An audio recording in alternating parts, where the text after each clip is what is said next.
Daddy?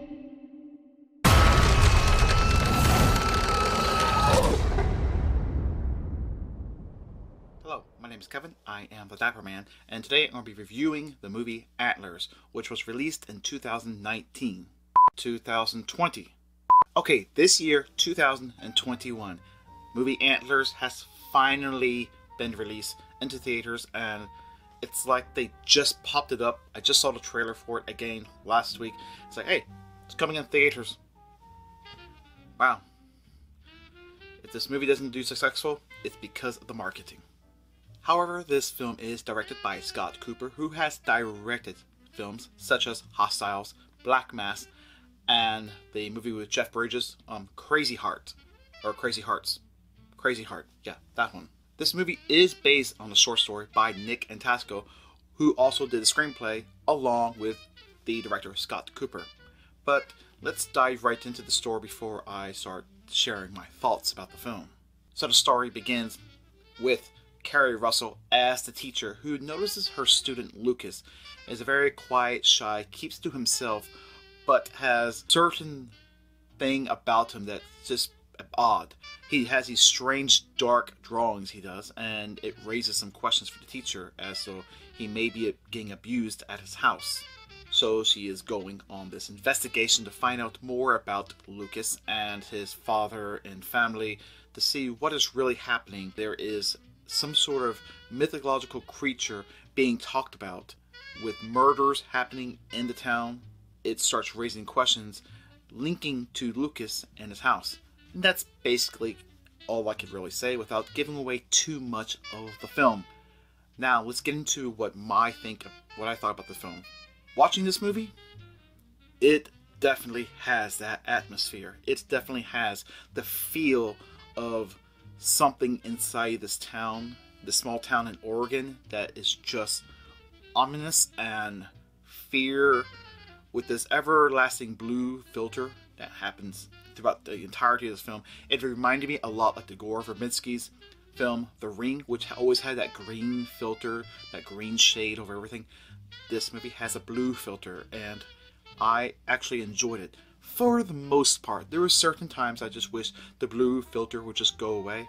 It didn't, but when it did, it actually felt relief to the eyes, and it went right back to the blue filter. Even those night dark scenes worked out just fine. When you seen the red glare from the flare, when you seen that bright white light from flashlights and patio lights, when you saw the red and blue lights flashing from the police cars, those are the lights that actually lit up the scene, but it wasn't overbearing, and it was just enough so you didn't have to squint your eyes and try to focus and see what you're looking at. It is actually very well done, so I can say that about this movie, which I very much enjoy. Especially when you make a night scene, it really does get quite irritating. Along with the score, it just adds to the eerie and creepiness to this film, which works wonderful. However, when this story becomes unfolded as it's presenting to you, it frustrated me. This movie, it is told in a non-linear fashion, which I think really just doesn't help the movie at all when it's trying to tell you. The pacing, it is horrible. Now, I really do enjoy a slower film, and I love when a slower film starts speeding up like a freight train, where it just starts going a little bit faster, a little bit faster, a little bit faster. That way you know what is happening as you're picking up speed. But to go from the sudden slow to the monsters at present, let's all run in fear, panic, and then go right back to being extremely slow, it doesn't work. Now, this movie is, like I said earlier, based on a short story. That does not mean that a short story cannot work for a full-length feature film. It has worked for Hitchcock films. It has worked for various films. I just can't think off the top of my head. I just knew Hitchcock because I just watched a couple of them last night.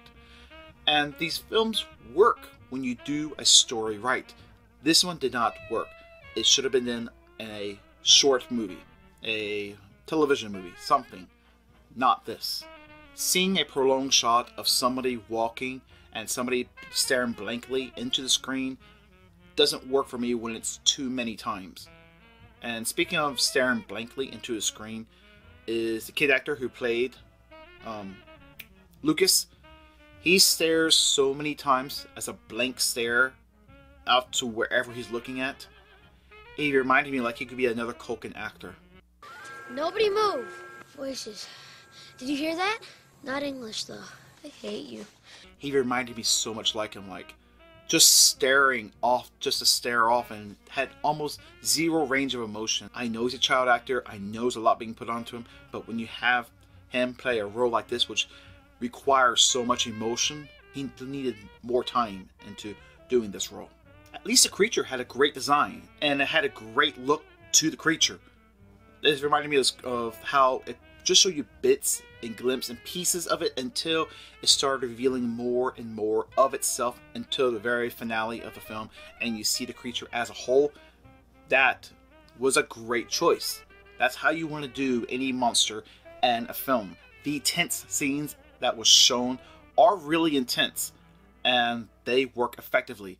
There was one jump scare that really got me. I think they may have attempted other jump scares, I didn't know, but it worked and it was effective. So I just wasn't understanding this. The director knows what he's doing.